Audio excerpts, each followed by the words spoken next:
Is there a reimbursement for my device? Or should my medical device be prioritizing FDA or MDR pathways first? To answer these kinds of complex questions, startups can consult advisory boards to bridge their knowledge gaps and to get strategic insights from the field. To talk about advisories, I brought in Jordan Morrison. Jordan runs Synera Advisory, a physician-backed advisory board that supports founders and other MedTech companies from the concept to commercialization.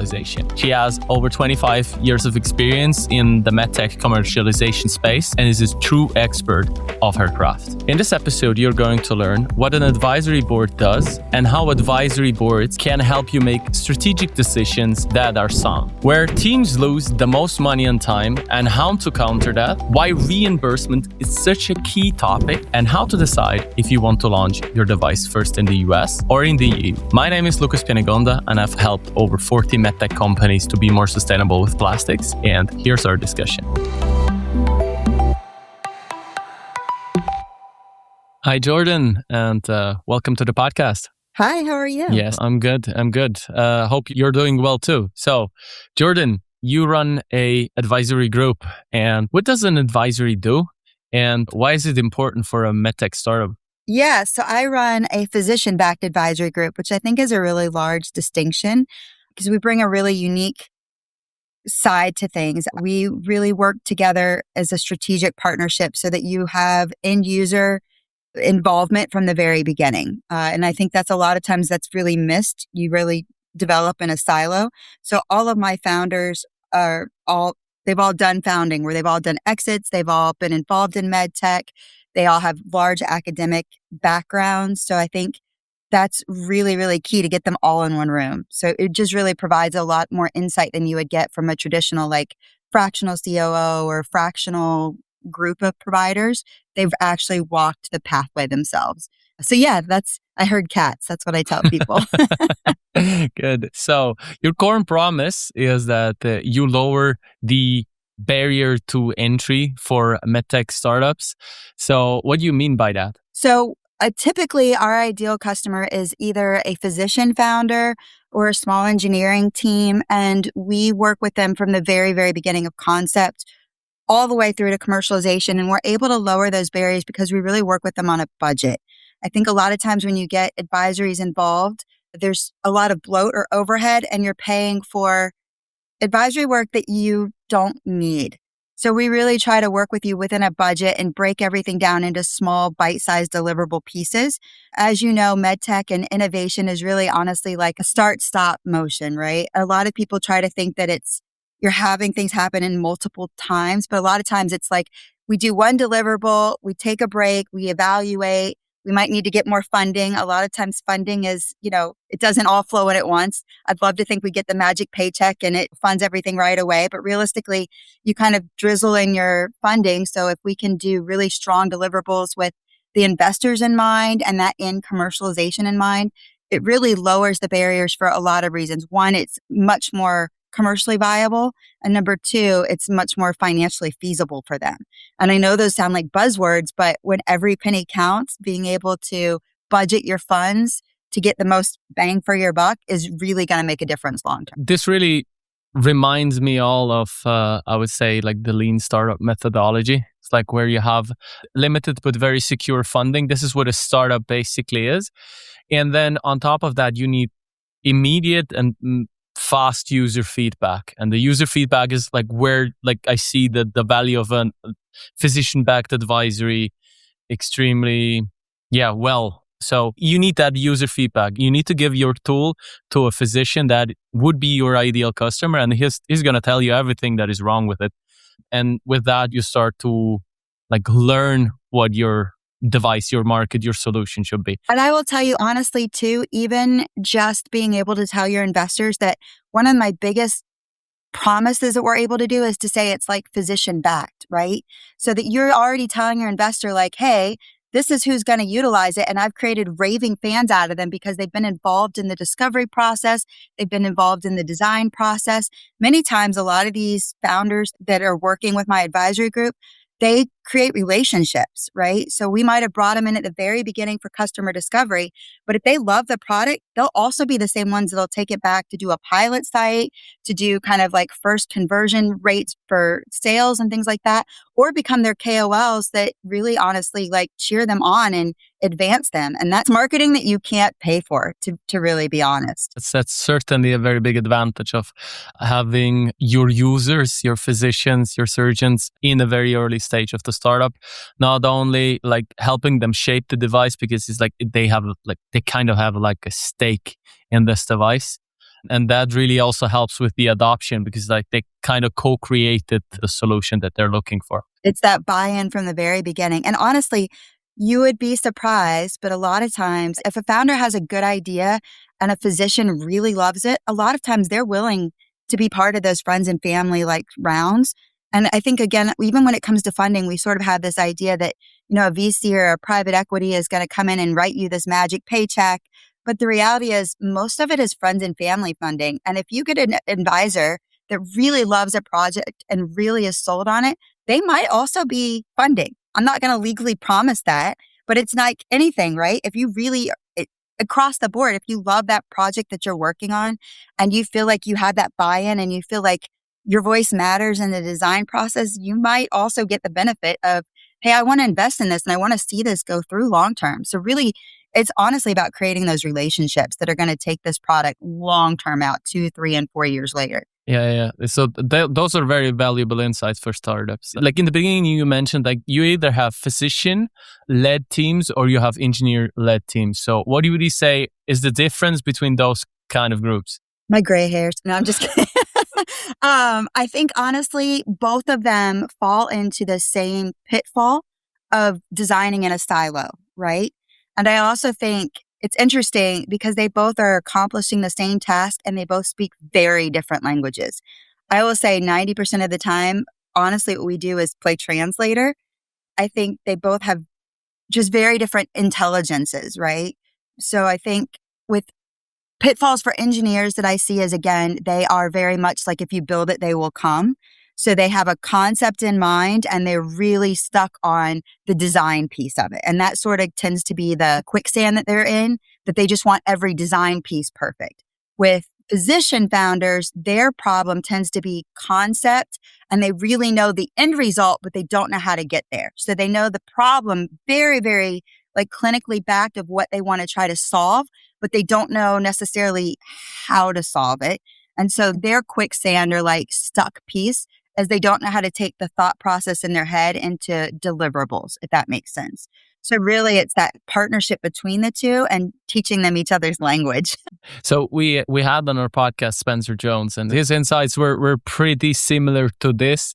It's like the physicians, they have never been educated on what it takes in terms of engineering, in terms of regulatory to get the device to market, and they completely underestimate. It's like, okay, I just buy this device. It's just available to me. It's like they have no idea on what's behind getting a device to market. The engineers know that, but they're like usually a man with a hammer. So they build a hammer and then everything looks like a nail. And they're like, you wanted a hammer. I built you the best hammer. Yeah, or like, I have great. a hammer. That thing you're having there, which is a screw, kind of looks like a nail. I'm going to try to hammer it. That's 100% it. By the way, I love Spencer Jones. I think he actually is a very common example of the type of advisors I work with, that strong clinical background, but you've also actually walked the pathway of doing your own device and understanding that. I think the reason why we work well is it's strategic partnerships, because I think that's really, if we're going to really get into the issues of innovation roadblocks, it's the concept that one person is supposed to do everything really well. And that is impossible. I see physicians that go back and get their MBAs and they really get involved in engineering. And it's like, why don't you focus on what you're good at? Like that's really focus in your role and build those strategic partnerships of where they're really good at. So like my advisory board, like my FDA guys have been doing this for 25 plus years, right? My advisors, they've been academics for 20 plus years. I mean, just really strong knowledge.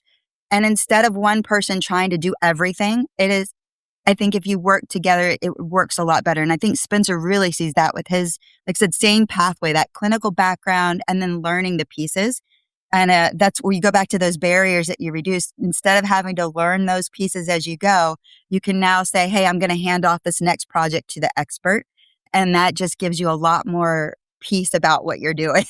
Because when I sat in on my first engineering meeting and they were talking about all the quality and the regulations, I just sat there and like my eyes glazed over. I was like, I have no idea what you're talking about, to be clear. So I think the ideal profile of such a specialist will be like a T-shape. So you know a little about a lot, and then you know everything about your specific topic, so that you at least have an idea on who to ask and what to involve and what to pay attention to, and then have your specific expertise in like your core topic. Yeah, so I think that's like the ideal knowledge shape, I would say, because you can't know everything about everything. So it's funny. This advisory board came about from my own personal thing. So I'm actually taking a device to market in the colorectal space with 2 other surgeons. And so it's interesting. My background is about 20 years worth of practice management consulting. I've done medical device sales.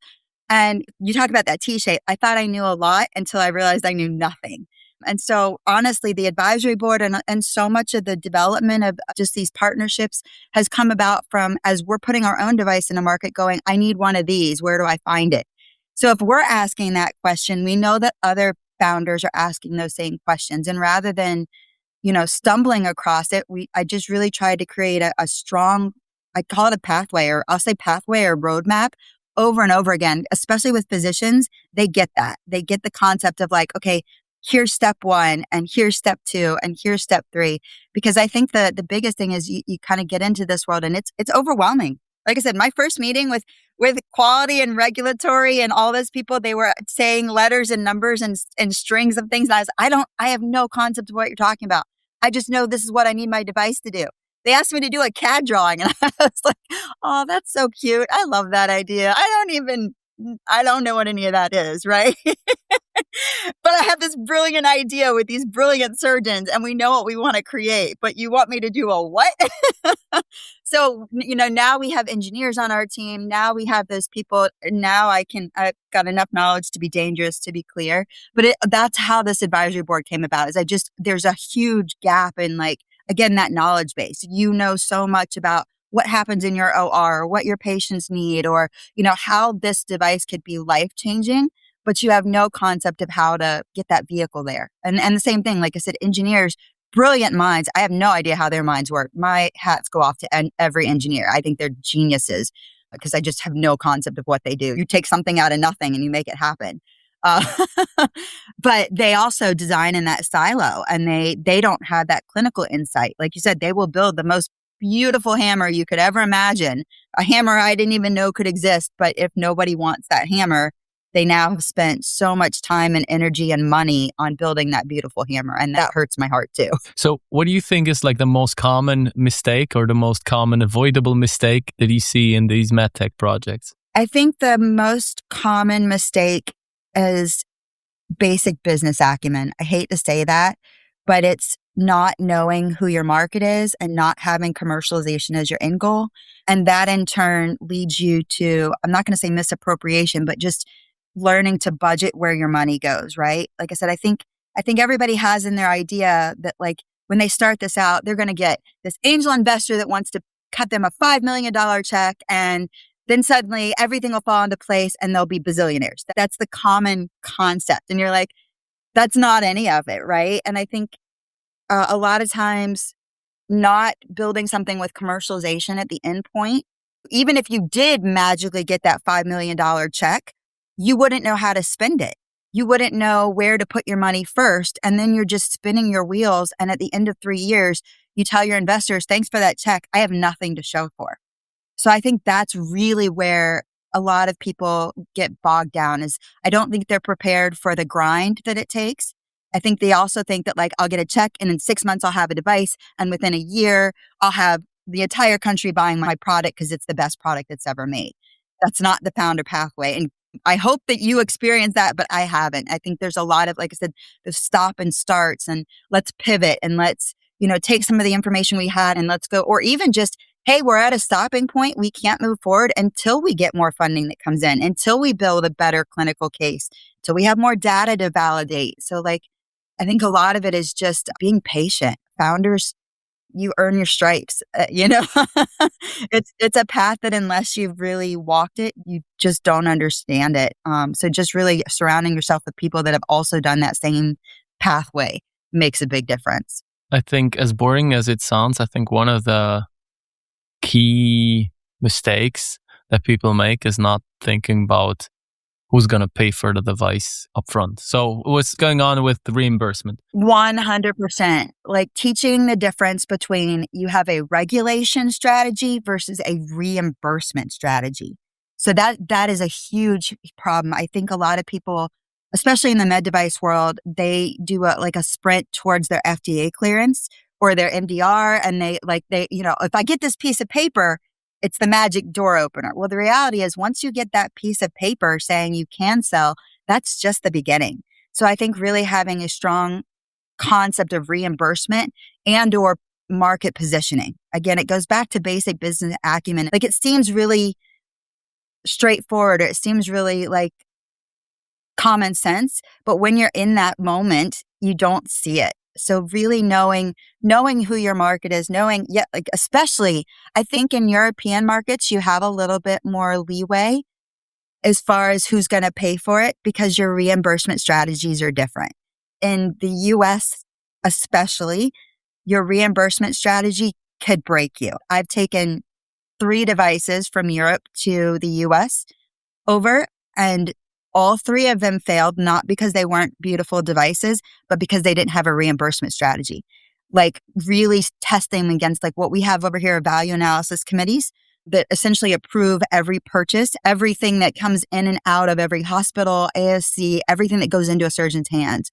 And so even if you have a physician coming in and saying, I want this, I want to do every single surgery with this product, I want this in every single OR, I want this in my hands at all times, the value analysis committee is going to say, well, how much does it cost us? And is it even worth it? And if you can't make that case of what benefit you're bringing and how you're actually bringing money in, you're dealing with like your C-suite is all finance over here. They want to know this is going to bring in revenue of this number of dollars, or it's going to save this many hours, or it's going to, it's not just about patient outcomes. Like Europe, if you have really strong patient outcomes, you can build a system around it because ultimately that is your driver is patient outcomes and value-based care, more or less. But over here, you could cure cancer. But if curing cancer doesn't make that institution money, they're not going to be interested in bringing it in. They need to figure out how it benefits them as an institution. And so that is really a hard concept for a lot of people to understand is that reimbursement piece. And I say for us, we're really blessed. We have some phenomenal reimbursement advisors that have worked with major insurance groups, that have worked with large value analysis committees that really understand those pathways so they can even teach you. The other thing I think I see a lot of times, I see a lot of European countries, for lack of a better word, Google search a CPT code and be like, oh, well, this code works. And they think that because you have a CPT code or you have a number that guarantees payment because they don't understand the intricacies of billing over here. Like just because you have a code does not mean it's not going to need prior authorization, that it's not going to get denied 150 times before they finally pay it. They just really don't understand that like over here, you will live or die by a guaranteed reimbursement. It's a hard concept to teach because it's just different apples and oranges, right? We had the Jim Zurich on the podcast on commercialization, and he has a very, very lean and blunt, I'd say, funnel where he runs his devices through. And he says, number one, he has to have a clinical benefit. If you can prove the clinical benefit, you're out. Secondly, where's the cost benefit to the hospital, to the healthcare provider? And then thirdly is like, what is the strategic advantage? And like, if you tick all 3 boxes, you're good. And you have to have all 3 over here. I think, like I said, over in Europe, if you have clinical advantage and patient outcomes, you can build a market for it and you'll be able to build your case around that. But over here, there has to absolutely be a strategic competitive advantage. There has to absolutely be some type of benefit demonstrated. Like I said, really running them through a value analysis committee stress test is eye-opening. Sometimes it's price point. Sometimes it really comes down to you're competing against OEMs that have contracts or, manufacturers that have contracts, and they're able to just come in at a lower price point. So then being able to say like, okay, we'll just use a generic example of this screw, especially like my background is ortho spine, and especially in ortho spine, there are 5 shiny screws. And it doesn't matter how amazing your screw is, if it has a remotely similar function to the other 5 shiny screws, nobody's going to buy it, right? Because they can come in, they have the ability to come in at a lower price point. So even though that screw doesn't function as well as your screw, if they have the lower price point, it's going to be an uphill battle to get adoption. Or it was there. So we know the screw, we know it works. We haven't had any issues with it. And changing everything is also going to cost us time and money and distract us from other things. So is this really worth doing? It's the same with MedTech. If you want to change the material, it's like you'll have to have a certain advantage. And that advantage is not just like, okay, marginally above zero, but it has to be significant, because like changing over a certain thing, cost process, that will just cost you a lot of time and energy and also money. But the topic that we come around in this discussion a lot is like, okay, Europe versus like the US. So what do you think is like the best strategy, and what is your advice on, should I go to Europe first or should I go to US first? And how would you advise me as a startup if my device is better placed on the US market or on the EU market first? That's actually what one of our prime benefits is we do sort of an FDA versus MDR agnostic analysis, where we say, if you have to structure your money, which one's best? And I think going back to reimbursement, 9 times out of 10, if you don't have a good reimbursement, you're probably going to get better adoption in Europe first. There used to be a thought process that like FDA was, or MDR, MDR really changed things, to be clear. The newest things really changed things. But it used to be Europe was faster and easier to get through. And then you would have to fight more FDA over here. I think that's actually kind of switched now. I do think there's a beautiful bridge that they're building where like a lot of the FDA clearances will now work towards a lot of MDRs, which is brand new, and that's very helpful. So I don't think it's necessarily a which one's easier anymore, right? I think MDR now focuses more, again, like you talked about, on long-term clinical outcomes, and they want more follow-up. And FDA is more focused on, that kind of initial clearance. So I think it really depends on the device, on the market, and really if you have that strong reimbursement strategy. Like, how novel is it? What's the predicate that you've had? So I think there's not a one-size-fits-all answer, right? There's not a clear pathway. And honestly, sometimes the answer is to do both simultaneously and to see which one hits. If you have something that you're essentially racing to market, to patent and to get out, like I think it's beneficial, especially if you have the funding to try to really, I think a lot of times, especially with physicians, they think that the pathway is very linear, but a lot of times you could be simultaneously moving things and see which one grabs that traction first. But that's where, again, that customer discovery and really looking at it from a business perspective is what matters. But I have had some devices that I will say FDA first all the way, and some that I really would say, nope. I just told a brilliant innovation that they need to go MDR pathway and not even consider the money for FDA. Because the reality is I can't make, like that value analysis committee, they failed their value analysis committee stress test. I can't make the argument that the innovation that they have is something that will be widely adopted, because it's in such a niche space that yes, patient outcomes are better, and yes, it is novel, but I can't guarantee necessity, because the ability for them to, even just production, the amount of money it would cost for production for them to be able to get adoption over here would not be worth their time and money. And that was painful, but I think long-term, that is the best option for them. I think they're a little hurt right now because it's hard to say, like, it's a not no, but that's not where your best money is. And I'd rather upfront tell them, I'd rather upfront hurt their feelings, for lack of a better way to say it now, than them be $2 million in the hole and 3 years out and just have made zero traction. So a few thoughts on that. It's like, number one is, I think it was, Eric Ries from the Lean Startup who said it's like the biggest waste of humanity is like this time spent developing something that no one will buy. And that is very, very important also to know. It's like, if it's not worth to build that device, it's like maybe your time is spent better otherwise.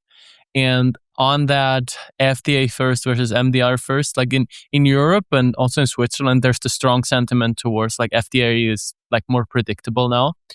And on top of that, it's like the US is the biggest healthcare market in the world. So of course, like it's a very big market and seems to be more predictable. So a lot of startups want to go FDA first and gather their clinical data in the field and then use that to get their CE marking, because like that will strongly help with the MDR approval, because MDR has a bunch of issues. And I think the European Commission has now understood that it's hurting innovation in Europe. And they proposed an update on the MDR, and we'll look at that and how that's going to turn out. But in general, it's like you're not as predictable, and you have this notified body system I have an opinion on this. It's like the FDA is like you have one authority, and you can argue with them, but it's kind of like if the FDA says we suggest you do this, it's like you do this unless you have very, very good reason not to, and you have to lawyer your way through me. And the notified body, the only thing that they can do, and like maybe I'm a little mean to them, but it's like what they can do is like, hey, they can go and read the letter of the law, interpret it, and say, okay, this and this and this section of the MDR says you need to do this, and you obviously did not do this, so please go and do this and document it like this.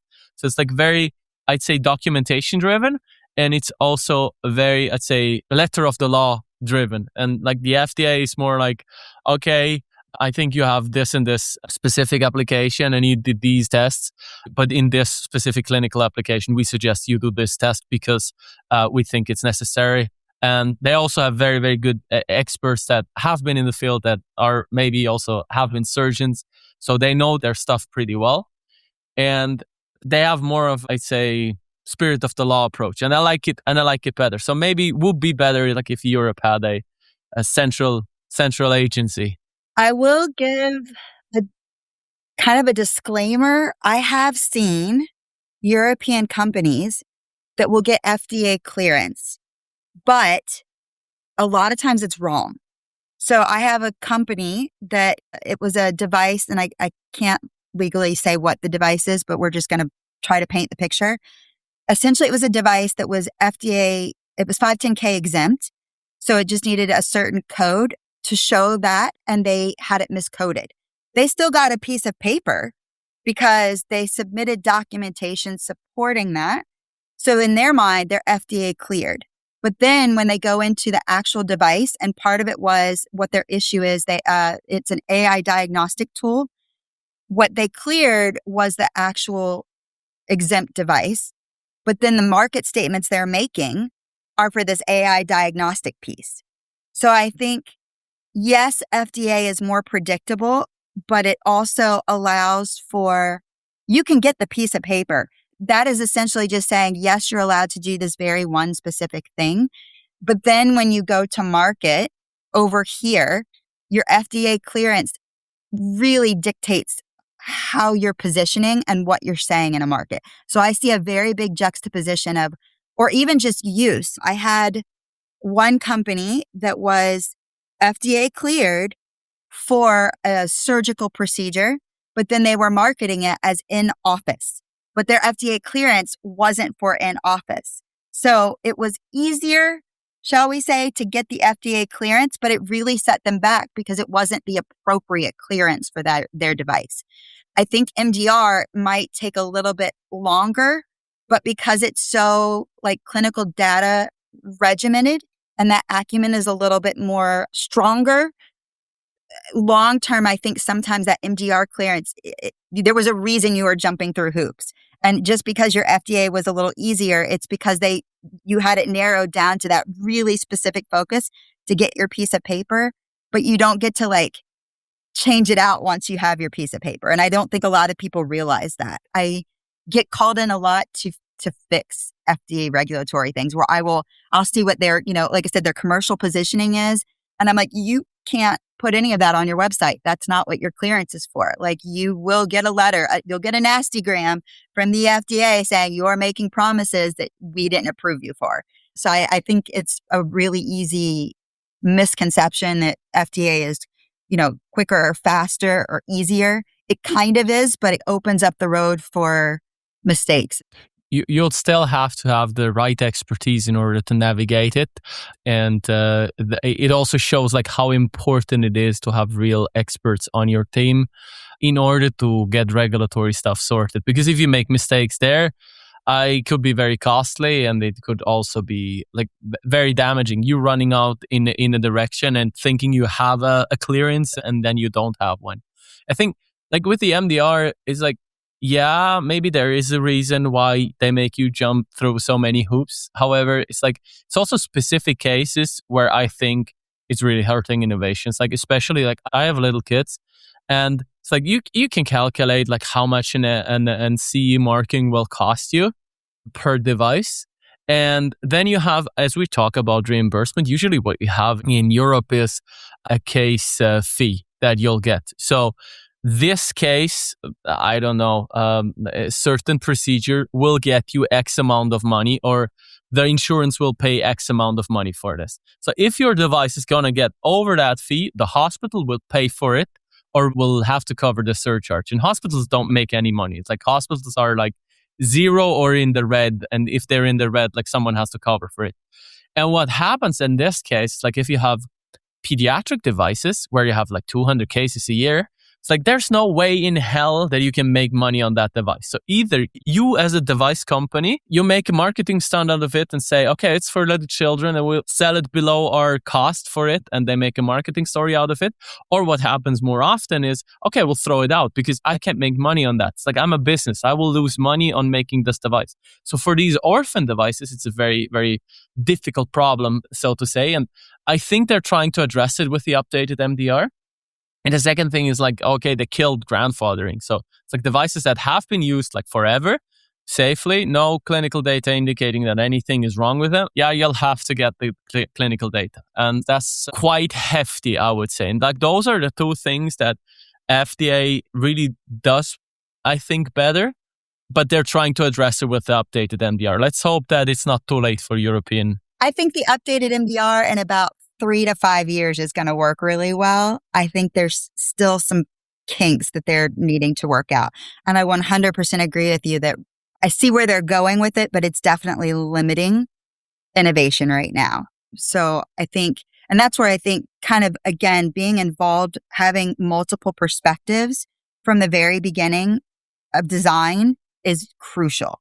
So that you are looking, like I said, if your end goal when your design is how do I make money at the end of the day? Number one, that's going to strengthen your investor case, right?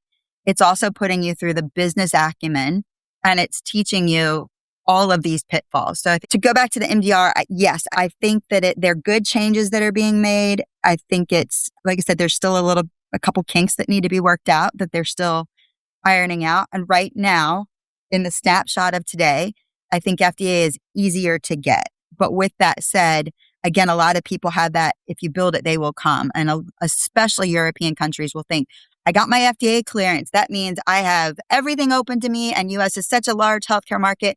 I'm going to be printing money by the end of the month. And I'm like, you could have, like, I have, you talk about orphans. I have a whole orphan bookshelf of amazing devices that have clearance they can't sell, right? So I think if you, again, just having that multi-layered perspective with where you're really communicating and you have end user involvement, you have expert involvement, and you're really working as a team. I try to tell people, I'm like, it takes an army to get this across the finish line. And I think that's really where a lot of founders that haven't gone through this process struggle. You really think, I have this, everybody thinks their baby is beautiful, right? Everybody thinks this is going to change. This is going to be revolutionary. And it even might be, but there's so many pieces to the puzzle of getting it across. You're going to have to get multiple people to tell you your baby's pretty. and you also have to be coachable. It sounds ridiculous, but like you have to be willing to hear that your baby's ugly and how do we fix it?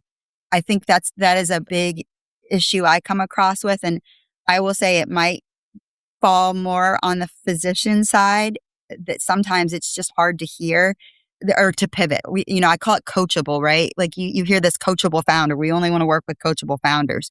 And the meaning of that is, are you willing to hear the no's? Or do you only want to keep going down the pathway of the yeses, right? Like, I have a device that we did a large, essentially customer discovery where we got 10 end user surgeons in the room. And I told them before we started the customer discovery, I'm like, here's my theories. I think you need to hear it from the end user that you need to make drastic pivots. But I also want to be agnostic in it. Like, let's get these 10 end users to say, but you have to be okay that they might tell you no. And I will specifically recruit to get the no's. I try to get as many no's as possible in the room. Typically, when they've had recruiting for customer discovery, they only want the yeses, which short term feels really good, but long term will give you an orphan bookcase to sit on. It's like if you have an opinion or a design choice or a business idea, or even, an opinion, a philosophy. I think it was Nietzsche who called it like philosophizing with a hammer. It's like you go and try to trash it. And if you can't trash it, it's probably good. So if you can't find anything that speaks against it, so try to find the no's. And if you cannot find the no's, it's very good likelihood that you're on the right track. So that is super important to really go after your idea, because if you can't tackle it, like it's probably going to withstand the reality. Yeah. So moving a little into, so you now have a new startup, and how would you decide on how to assemble, I'd say, the Avengers, your advisory group? I gotta start calling them the Avengers. Oh man, they don't need any more ego boosts. But no, so I try to have a roadmap and be able to plug you into a roadmap, because coming from medical and speaking with surgeons, like we talked about earlier, they respond really well to linear. But as we all know, that process is more like a bunch of spaghetti. So in a perfect world, I love the concept of they come to me with an idea and they've done nothing with it, because then it's a lot easier to guide. But a lot of times, as we all know with consultants, you come in when there's a problem. And so then we have to play catch up or fix. So I assemble my Avengers based on where they're at in commercialization. To me, the end goal is always, how do we make money? And I think a lot of times there's not that business acumen that's in there. A lot of people are more focused on, how do we make the concept? How do we make the innovation? I always start with, how do we make money and how do we save money, which I think is big to it. So I have a couple all-star Avengers is what I'll call them. Number one, the very first thing I have them do is I have them sit down, and this seems kind of counterintuitive, but I have them sit down with a venture capital coach. So he has had 2 exits that are not in MedTech. So they were both in FinTech, and he essentially will rip apart their business strategy and their business plan. And I think that is eye-opening for a lot of MedTech people, right? So again, you talk about you build in the silo. So all they're focused on is clinical data, clinical data, clinical data. Your funding is most likely not going to come from clinical data. It's going to come from outside sources that look at a business plan. So I have a VC coach and I have a COO whose background is absolutely nothing to do with medical, to break them out of that silo from the very beginning. I think those are probably my first 2 all-stars that I bring in first and foremost.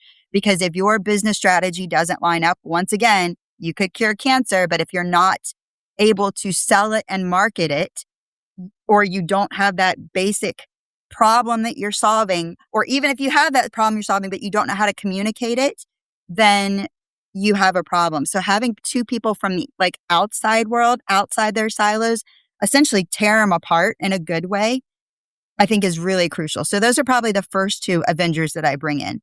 The next Avenger I bring in is I bring in a securities attorney that makes sure that they're papered appropriately. I cannot tell you how many people think funding is my answer. And I go, great. If I gave you a $5 million check tomorrow, you wouldn't actually legally be able to cash it, and your equity structures aren't appropriate, and you just have a massive amount of waste. So even if I could get you $5 million tomorrow, you're not ready for it. My securities attorney also has had 2 exits. So even though her job is to paper them and make sure that they have the appropriate equity, cap table structuring, valuation, all those pieces, she also has the mindset of like, exit, exit, exit. How do we make our money on this product? So she's another like all-star I bring in. And then my all-stars that I bring in are, again, that FDA person. That is my lifeline.